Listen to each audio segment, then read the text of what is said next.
ลูกสบายดีพี่น้องอ้นฮักกับว่าตลาด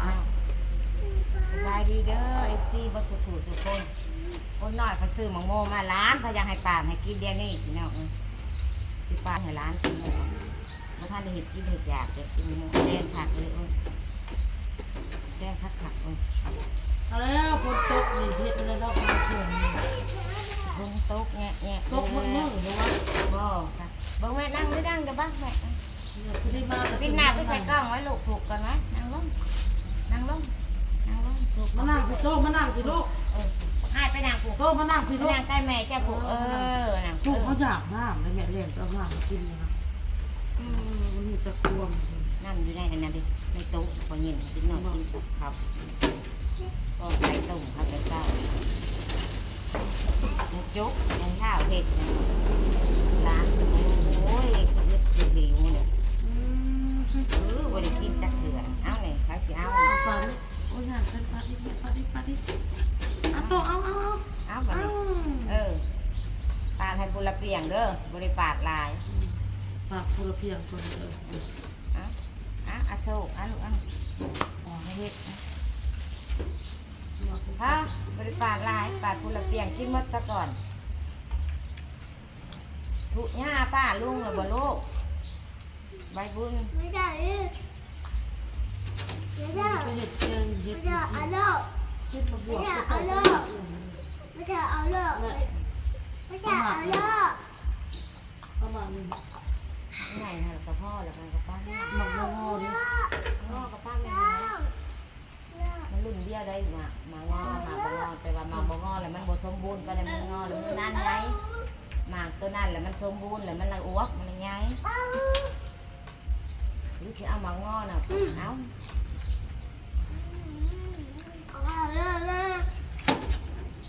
แซ่บบ่ล่ะแซ่บโจกละแซ่บเอาเถอะอันลูกกินมันมัดคนของเจ้าพาลุงทั้งเล่าใส่หัวย่านเลยครับยักย่านพญาติกินนี่พญาติกินดอกน้องลูกเอานี่กินมันมัดก่อนนี่กินมันมัดก่อนเอาอันใหม่บ้านกับไข่เมื่อคืนนี่เด็กเราไปนอน11 โมงมีมุกโทรมาอีไปน้ำเผ็ดไข่เอ้ยว่ะไข่เลยเลย้างหุ่งย้างผ้าห่มย้างไปเลยหุดน้ำนั่นเลือดดังแตกออกไล่หลุดเอาจากในเห็ดมันจะจุ่มน้องเข้ามาพมหัวน้องไว้เสร็จเอาน้องเนี่ยมันไข่ห่อนบอกอาจารย์มันกินแล้วบอกไม่กินแล้วเขาสั่งเขาก็นอนเราทำไปใส่ก่อนนอนเขาไปดูเขานอนเขาถึงเขานอนหมดละเขานอนเด็กเลยถ้าเป็นยาถ้าตีกระเทากระเทาในนอนกระเทาเบิ้งกระเทามันเบิ้งน้ำซื้อยาให้มันกินเด้อบอกซื้อยากินให้มันมัดก่อนนี่โตถิ่มกินตัวใหม่เลยนี่ฮะอย่าเห็ดแบบนี้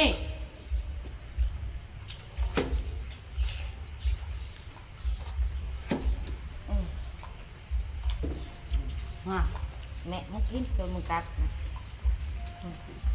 ตัวได้ลูกเจ้ากินเลยเจ้ากัดลูกเจ้ากัดเลยเจ้าก็กินขี้โมกลูกขี้โมกวัด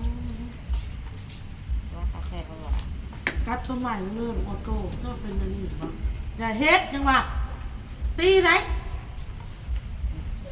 หายโลดนี้โลดบริสุทธิ์ไปแล้วเครียดแล้ว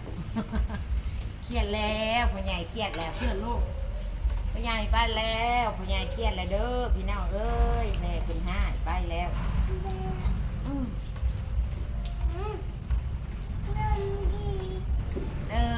ป้าตีแปะตีแปะเลยบ่ะยันป้าตีหากินจะตีเด้อยันป้าตีเด้อป้าอ้นตีนะไม่ใช่ลูกเก็บใส่ถุงเนี่ยไปแล้วเครียดโลกกัดขนาดก็มีไม่ใช่ลูกอีหละเก็บใส่เด้อเก็บกากไม่ใส่บอกอ้ายจะเป็นรู้จักควมแต่ลูกก่อนเก็บใส่ลูกสุกรู้จักควมเด้อสุกได้กินลูกกินแต่กินน่ะนี่อ้ายกินซะแซ่บปะ มาแม่ปาดเลยมั้ย หวาน ปาดทามาปาดเด้อแม่อากาศมันออกให้เด้อ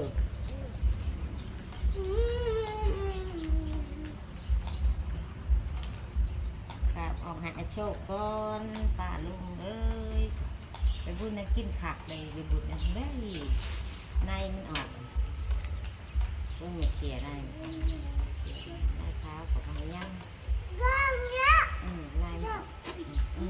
มือน่ะจะเฮ็ดเบิ่งมันเสียงออก โอ้ยตาเอาข่าวมาเปียกเพราะว่าข่าวทำเอากินอาหารเอาไปย่างแต่กกเอามาอะไรได้แต่มันเปียก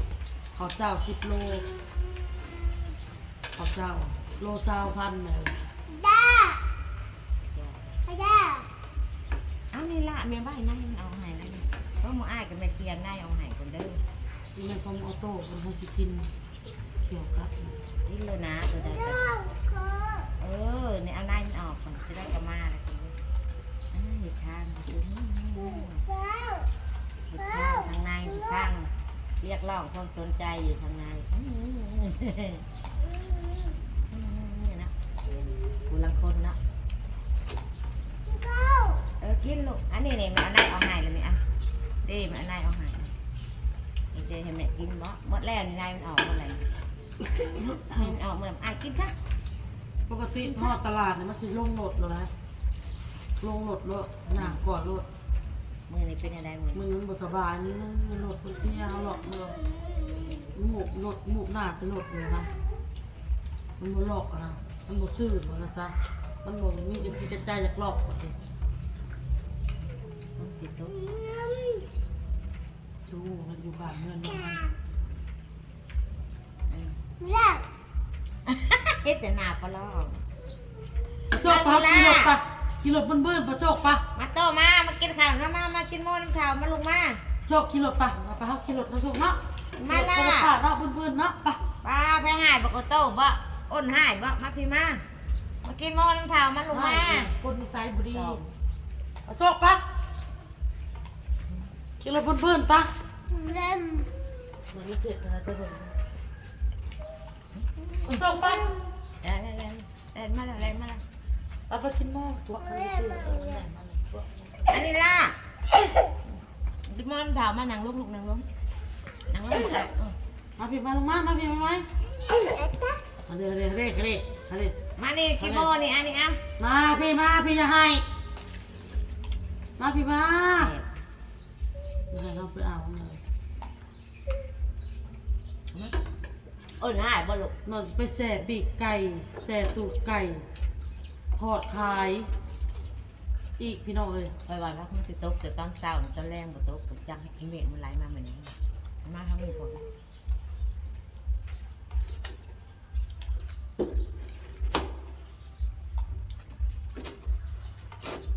น้ำเมียน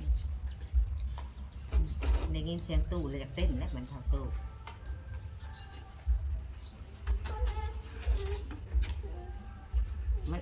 มันอาจจะเทะแล้วได้โอนมันโอ้ มันแก่แล้วจังว่า มันแก่ได้ที่แล้วแก่เต็มที่ มันแก่แห้งค่ะมันเป็นสภาพแบบนี้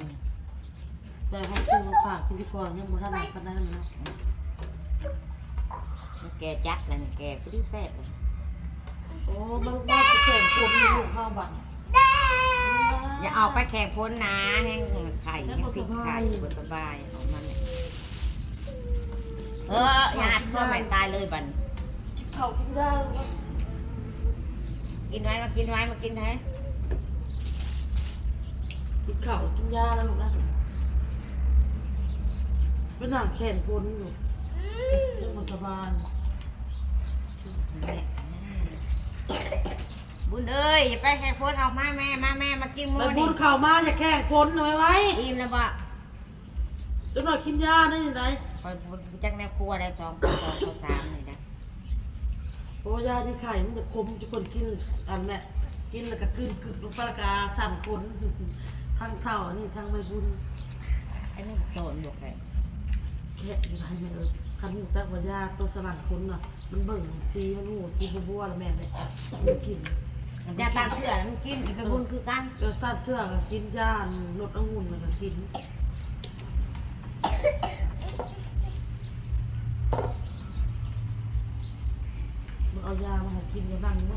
ไม่กิน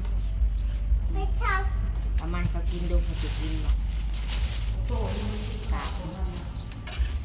อย่าเฮ็ดอย่าปัดอย่าเผาปัดอย่าเผาปัดอย่าเผาถูเอาเมียดเอาเมียดสักก่อนไม่พอนะเมียดอิงเมียดผูกอิงเมียด